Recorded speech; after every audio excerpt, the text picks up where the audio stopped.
noite. Bem-vindo a mais um programa Debatendo Direito. E hoje falaremos sobre direitos do consumidor na pandemia Covid-19. E para falar sobre este tema, recebemos aqui em nossos estúdios a doutora Mariane Cardoso Schmidt. Seja bem-vinda ao programa, uma satisfação tê-la aqui conosco essa noite. Muito obrigada, doutor Tênio, muito obrigada, doutor Rafael. É uma satisfação e um prazer enorme estar aqui, né, nesse programa, falando sobre direito do consumidor, que é uma disciplina e uma matéria que eu gosto muito, um assunto muito interessante e que eu acho que atinge a todos nós, né? Obrigada pela oportunidade, espero esclarecer aí as dúvidas e com as perguntas, né, levar conhecimento, que é o que nós queremos atingir aqui com esse programa. Muito obrigada. Exato. E eu cumprimento meu par de bancada, doutor Rafael Zardini, e vamos aos debates. Doutora Mariane, direito do consumidor, como é que é essa história? Surgiu quando? Por que ter um direito para amparar a relação consumerista no Brasil? Olha só, o direito do consumidor a gente está presente em todos os momentos que nós assim estamos em qualquer lugar, estamos exercendo ali o nosso direito ou sendo consumidor, né?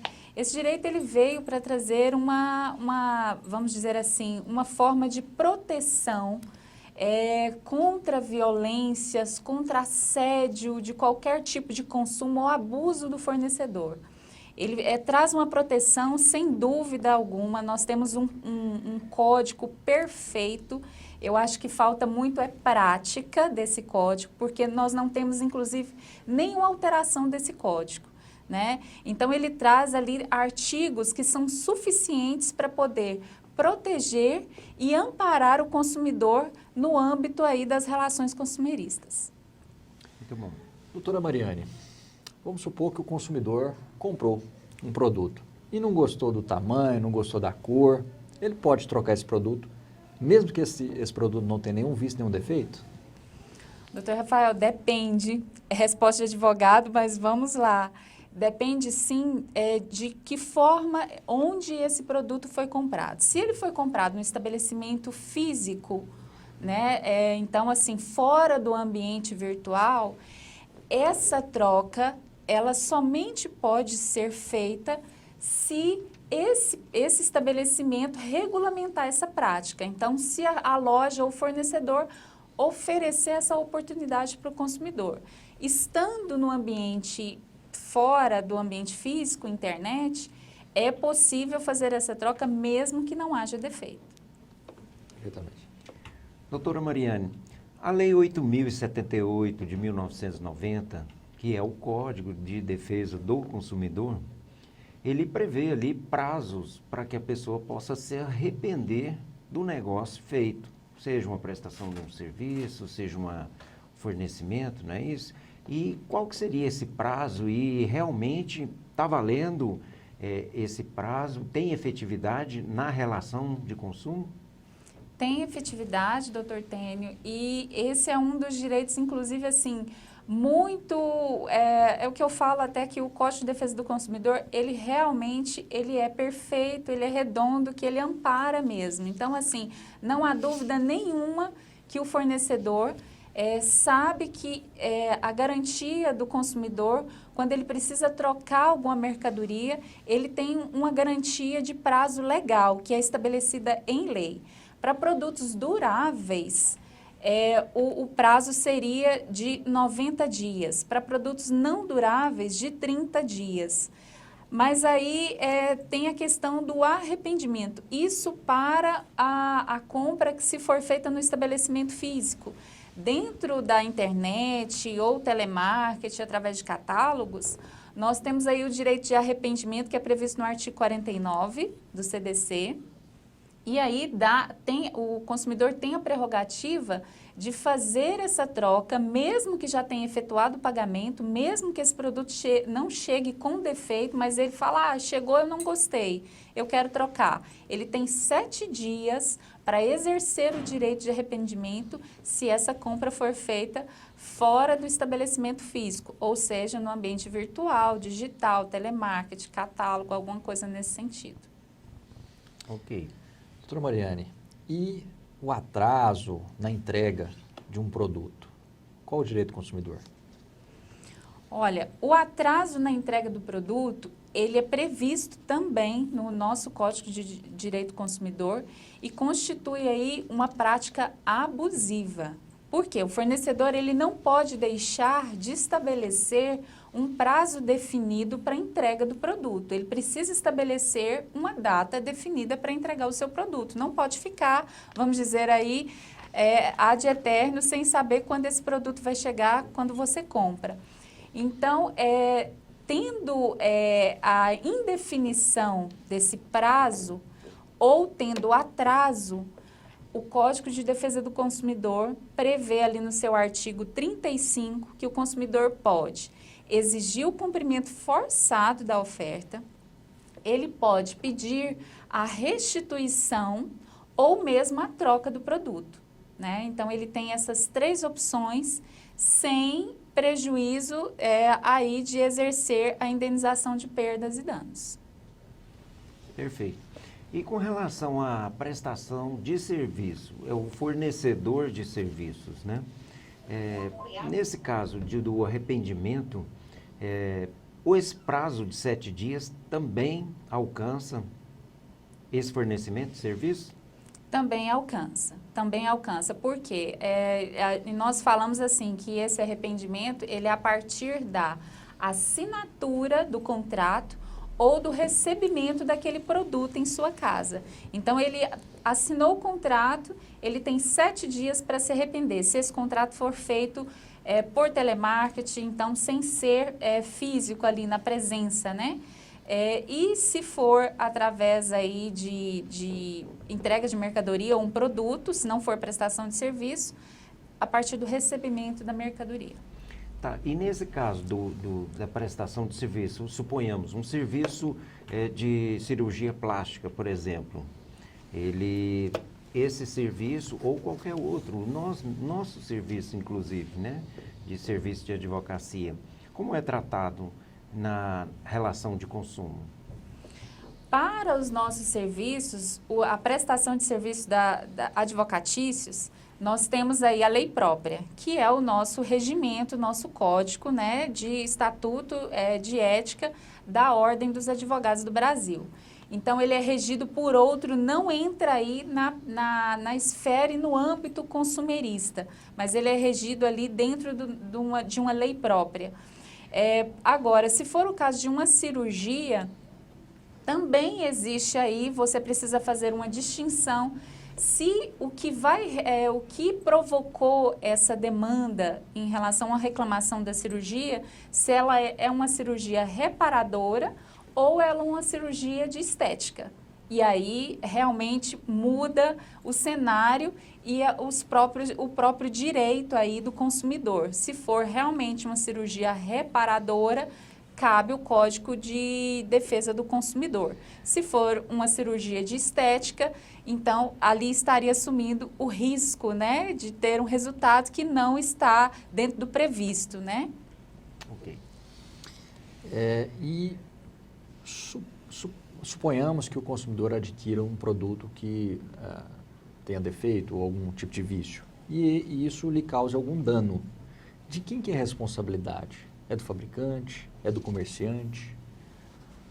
Doutor Rafael, o direito, o Código do Consumidor, o que ele vai fazer? Ele traz na cadeia da relação consumerista, o consumidor pode demandar contra qualquer um desses da cadeia consumerista, contra o fornecedor, contra o comerciante, ou seja, contra o fabricante do produto, né, ou contra o comerciante que está vendendo esse produto. Ele pode escolher um deles ou todos eles para colocar ali no seu polo passivo da sua ação para pleitear uma indenização e uma reparação. Perfeitamente. Doutora, temos visto aí com muita frequência, né, assaltos em estabelecimentos e nesses casos, de quem é a responsabilidade? Como funciona? Como é tratado isso perante o estabelecimento, né, em proteção ao direito do consumidor? Doutor, tem excelente pergunta, porque o pessoal tem muita dúvida mesmo. Por quê? Por exemplo, eu deixei meu carro no estacionamento de um hipermercado, porém, esse estacionamento ele não tem nem cobrança, né? E eu deixei e tem outro estabelecimento ali do lado, que eu vou lá do lado, mas não vou no supermercado fazer nenhuma compra nesse hipermercado. O que a lei ampara no caso se tiver qualquer intercorrência ou mesmo, assim, que vier a ter um assalto ou arrombamento do veículo no estacionamento desse hipermercado? Se esse consumidor esteve no hipermercado e consumiu, ele deverá ser reparado e amparado por esse hipermercado e pleitear aí os seus direitos. Mas se ele não consumiu dentro, né, desse estabelecimento, é importante deixar claro aqui que o estacionamento ele é para uso, né, dos clientes da loja. Então, muitas vezes a pessoa não teve nenhuma compra, não consegue comprovar, e aí realmente nós não temos como amparar esse consumidor para uma defesa e uma indenização perante esse fornecedor. Seria realmente impossível, porque o consumidor precisa estar aí, vamos falar, dentro desse estabelecimento para ser amparado na sua segurança. Ok. Não perca os próximos debates no bloco seguinte. Retornamos num instante. Ainda tem gente que não acredita no poder do coronavírus, mas quem desafiou o vírus e sobreviveu para contar fala outra coisa. Eita, coronavírus! Vem de novo! Eita, aqui nós não pega o bicho, não.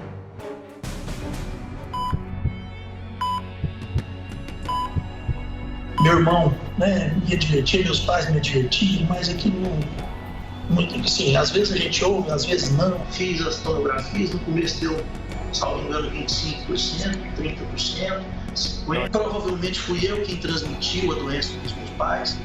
Então, assim, poderia ter tido mais cuidado. Vale a pena arriscar? Respeite o distanciamento social e use máscara. A Prefeitura de Goiânia e os municípios da região metropolitana prorrogaram por mais 7 dias as medidas restritivas para combater a pandemia da Covid-19.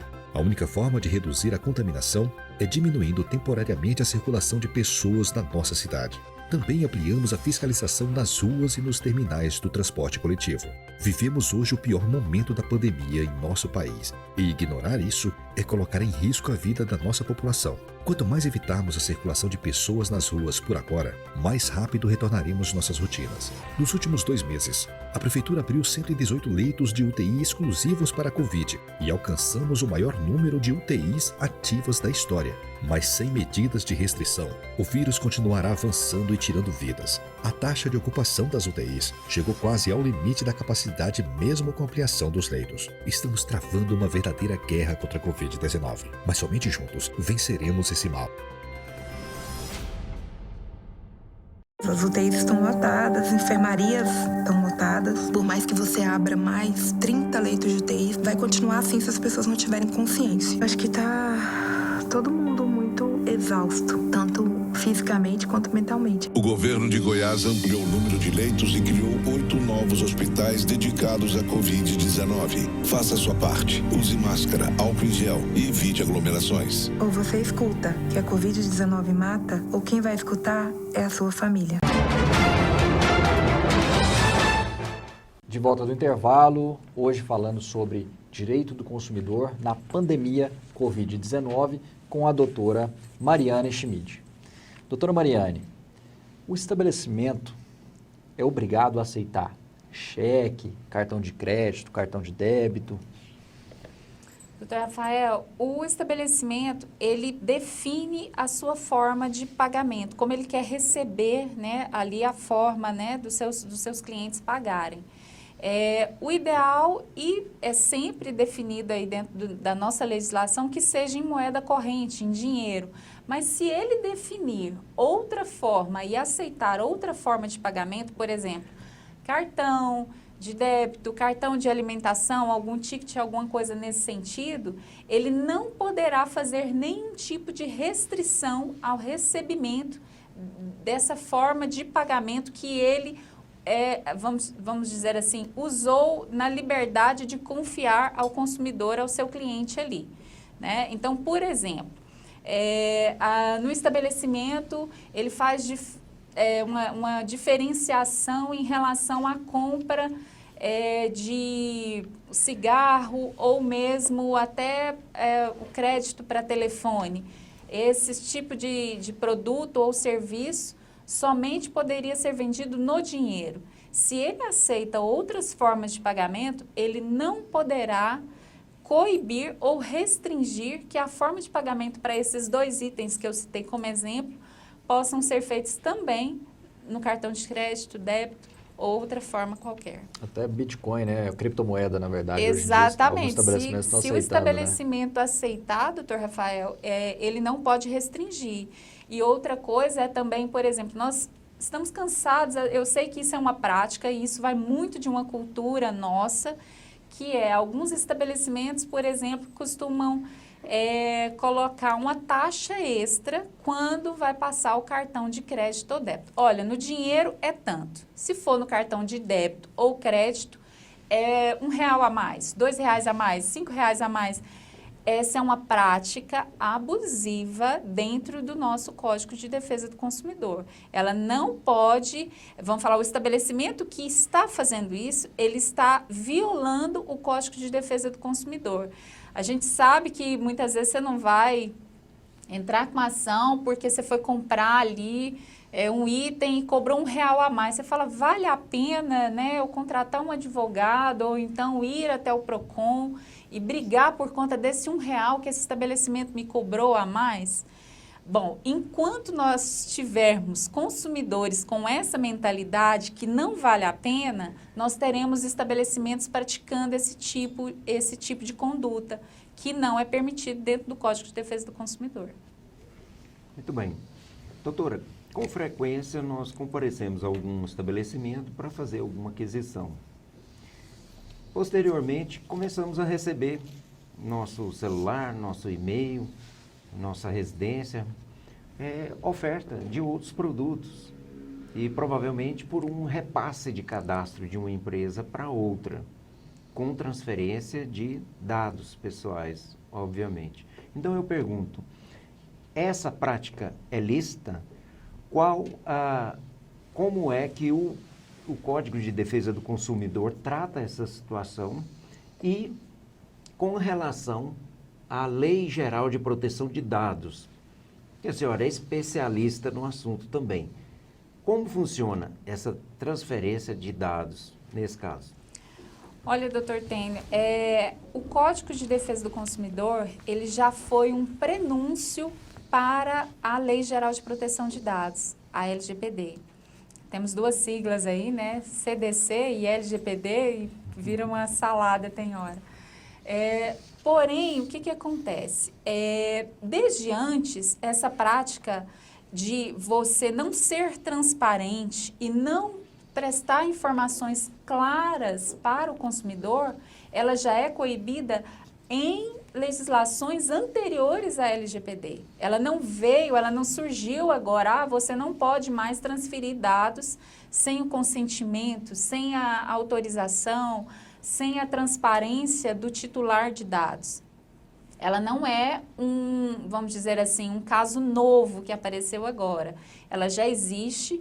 Em nosso Código de Defesa do Consumidor, no artigo 43, nós temos ali que o fornecedor, ele tem a obrigação de prestar informações claras e adequadas quando o consumidor lhe solicitar para saber onde os seus dados, como eles estão sendo usados, estão inseridos, se ele está compartilhando esses dados com outros fornecedores, outras entidades, seja lá como for. Mas essas observações, elas já nasceram antes, até mesmo dentro da nossa Constituição Federal, que é você ter ali garantida a sua proteção ao direito privado, à honra, à imagem, dados e privacidade, né? Então, já existe isso, e esses dados, assim, não é que a lei, a LGPD veio proibir o compartilhamento de dados, ela não veio proibir, ela veio colocar regras para que você tenha regras como compartilhar e como usar os dados do titular, de forma transparente. É uma palavra que já é do nosso Código de Defesa do Consumidor e mais forte ainda agora dentro da LGPD. Ok. Doutora, promoções do tipo Pague 2, Leve 3, é permitido? É considerado venda casada? Rafael, não é. É boa pergunta também, porque muitos consumidores têm dúvida nisso. Mas quando não é considerado venda casada, é permitido, sim, desde que o estabelecimento tem esses mesmos produtos para oferecer ao consumidor de forma separada. Se ele somente oferece, você somente vai levar o shampoo se levar o condicionador, aí já está errado. É uma prática abusiva, considerada venda casada dentro do nosso Código de Defesa do Consumidor. Ali no seu artigo 39, fala expressamente sobre esse tipo de conduta que não é permitido.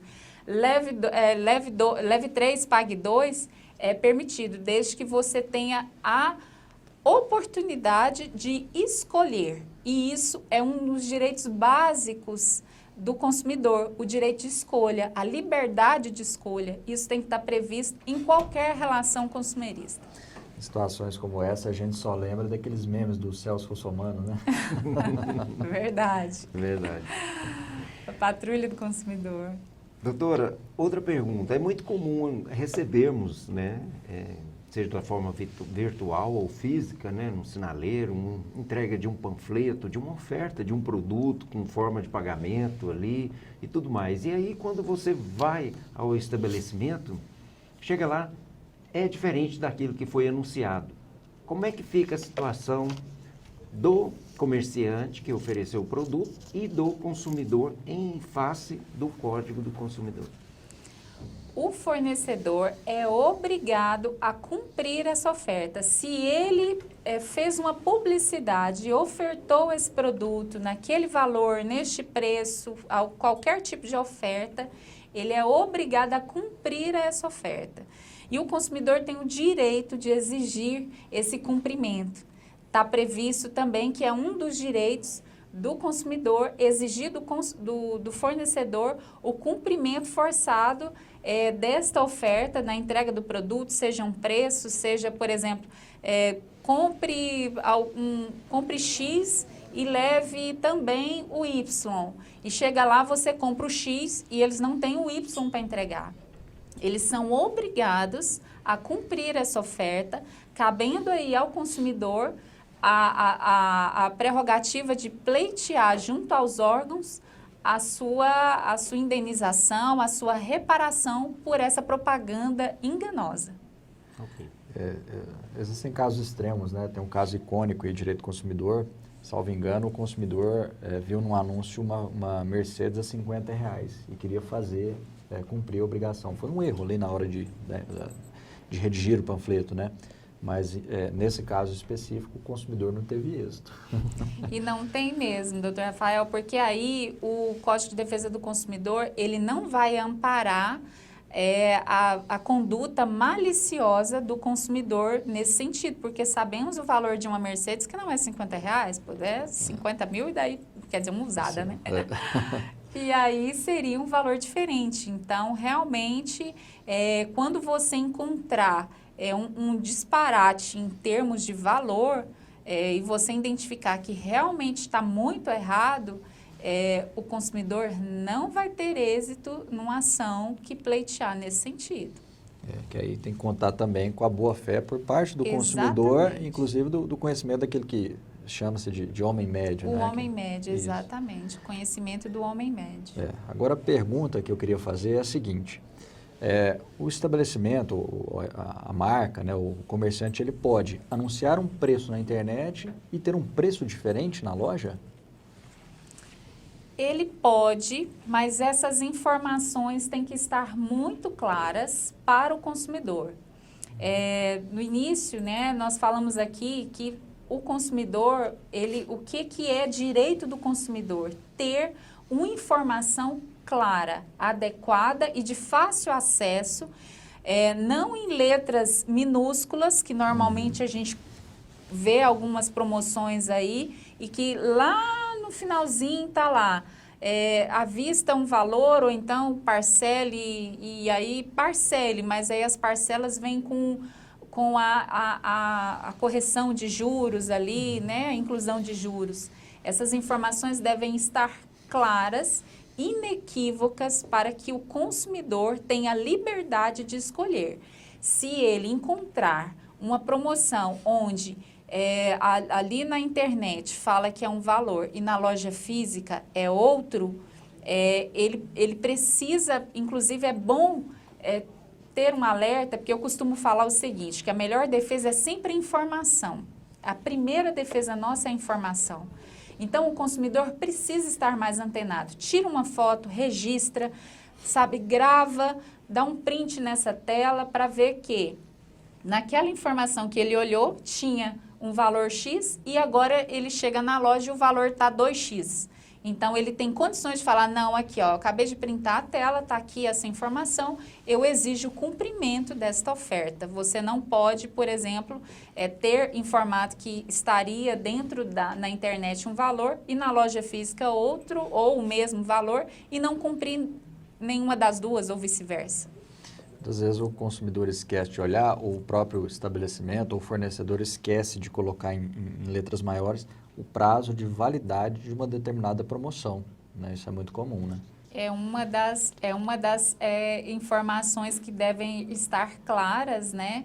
E ou esquece por uma questão conveniente, né, doutor Rafael? E a gente sabe disso, que muitas vezes, assim, hoje nós temos consumidores muito mais informados, esclarecidos. O Código de Consumidor, ele veio e trouxe realmente uma grande renovação no nosso mercado de consumo.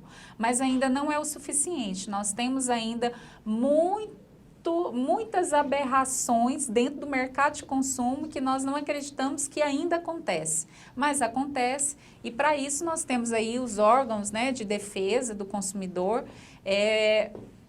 o próprio judiciário, para que essas ações e condutas abusivas e ilegais, né, possam ser coibidas.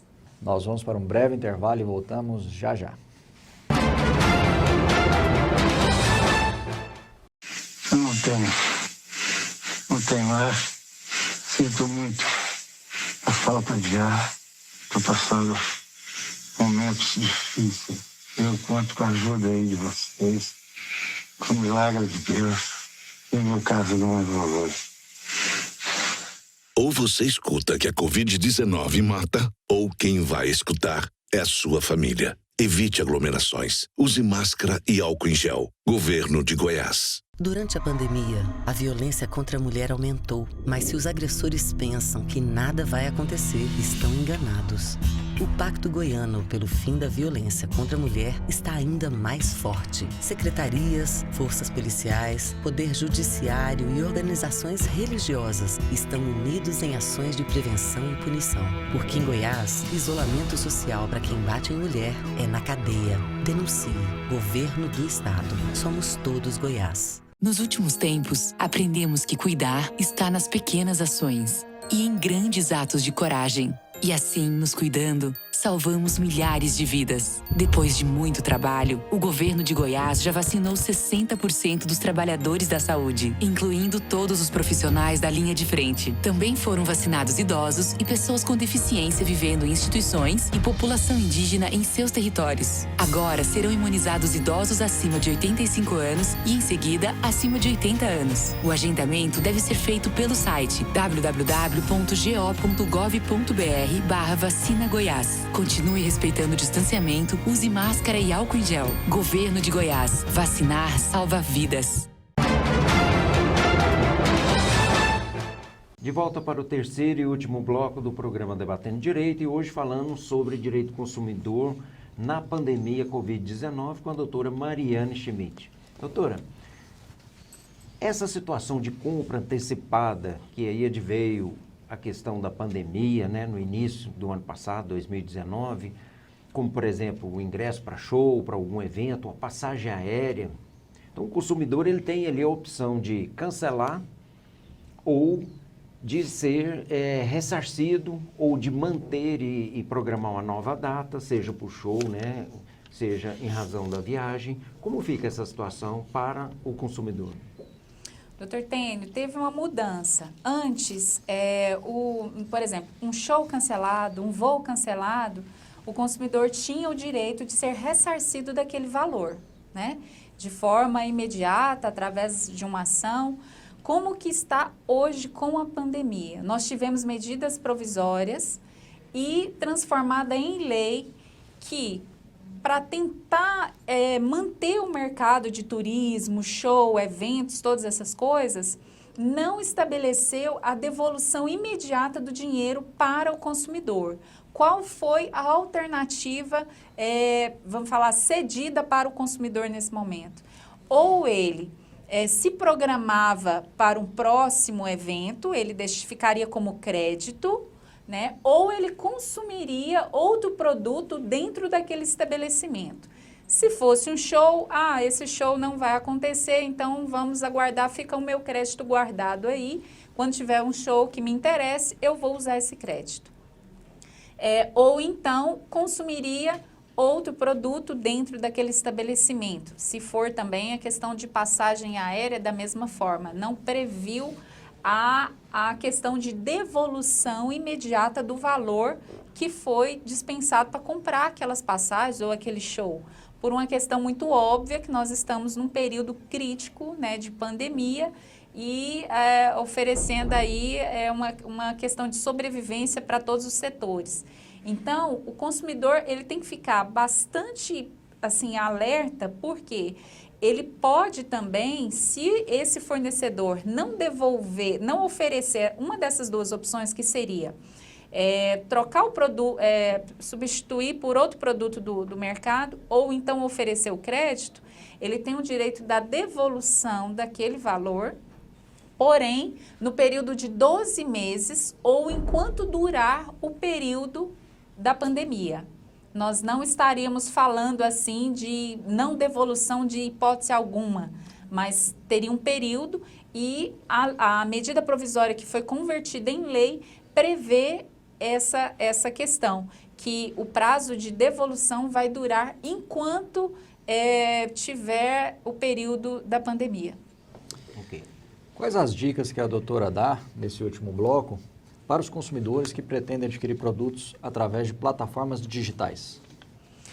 Doutor Rafael, as dicas são muitas, porém falaremos de algumas aqui que talvez principais e que podem servir como alerta ou rotina, porque nós agora estamos vivendo um momento muito diferente. Não é que a gente não comprava, né? Não tinha consumo na internet, muito pelo contrário, já existia, mas nós intensificamos muito mais esse tipo de consumo nas plataformas digitais, plataforma online, né? Um cenário que veio mudar e estabelecer algumas regras por questão de segurança e questão também de uma nova cultura. Eu acredito que nós vamos partir agora, essa pandemia ela não vai mudar, ela já mudou muita coisa, ela já mudou o cenário de muita coisa, aulas online, compras online, então nós temos diversos produtos que hoje você somente adquire se for na forma online. E algumas dicas que eu deixo aqui para esses consumidores seria sempre estar conferindo, por exemplo, numa oferta de um site, alguma coisa, conferir se aquele valor que aquele site está oferecendo com desconto, está com desconto mesmo. Para isso ele faz uma pesquisa com outro site que oferece os mesmos produtos para poder verificar. A questão de verificar se aquela plataforma que você está visitando, ela é confiável.